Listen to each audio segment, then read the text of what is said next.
হ্যাঁ যাচ্ছি। হ্যাঁ আসলে ওই যে আমেরিকা থাকে না হাজবেন্ড, হ্যাঁ একটা স্ট্যাটাস আছে না আমার। আসলে হাজবেন্ড ফোন করে বলছে যে আমাকে ফোন দিয়েছিল আইফোনটা এই যে কালকে পাঠাইছে, আইফোন 20 প্রো ম্যাক্স। এটা হচ্ছে 5 লাখ, 5 লাখ টাকা। হ্যাঁ এটা আমেরিকা থেকে পাঠাইছে, নিউ মডেল, এখনো কেউ হাতে পায় নাই, আমি পাইছি, আমাকে কালকে পাঠাইছে আমেরিকা থেকে। হ্যাঁ এখন যাচ্ছি, হচ্ছে একটা পার্টি আছে, এই যে হ্যাঁ, আর বললেন না, নতুন নতুন পাঠায় আমার জন্য, পার্স পাঠায়, এটা পাঠাইছে আমার, কি বলবো আপনাদের। এই যে এটা কালকে দেখছেন না একটা ইয়াররিংস, আর এটা হচ্ছে ডায়মন্ডের, এটাও নতুন পাঠাইছে। আমি যা পড়ি তাই সবার চোখে পড়ে, তাই সবার চোখে পড়ে।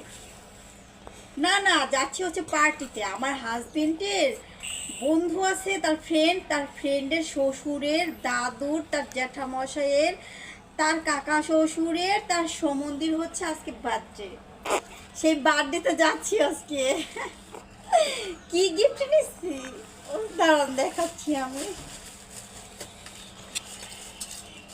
আসলে ব্যাগটা এত দামি না, আমার আসলে বারবার খুলতেই মন চায় না। হ্যাঁ এই যে এই গিফটটা দিব তাকে, এইটাও আমেরিকা থেকে পাঠাইছে, গিফটটা সুন্দর না?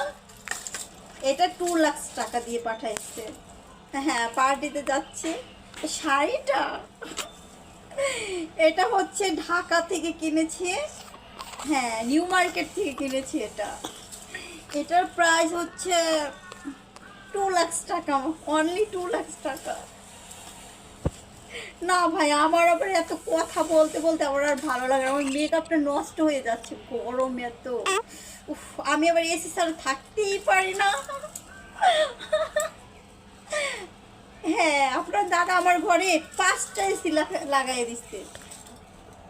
বড়লোকসের একটা ভাব আছে না, একটা স্ট্যাটাস আছে না আমার। রাইস রাইস খাই আমি সবসময়, ভাত তো খাই না। হ্যাঁ এখন যায়, তাদেরকে বলে দিয়েছে আপনার দাদা ফোন করে, বলেছে যে আমার ওয়াইফ তো ভাত খায় না, রাইস খায়। রাইস রান্না করেছে, মাটন রান্না করেছে। হ্যাঁ যাচ্ছে, গিফটটা দেখলে তো ওয়াও হয়ে যাবে একেবারে। যাই।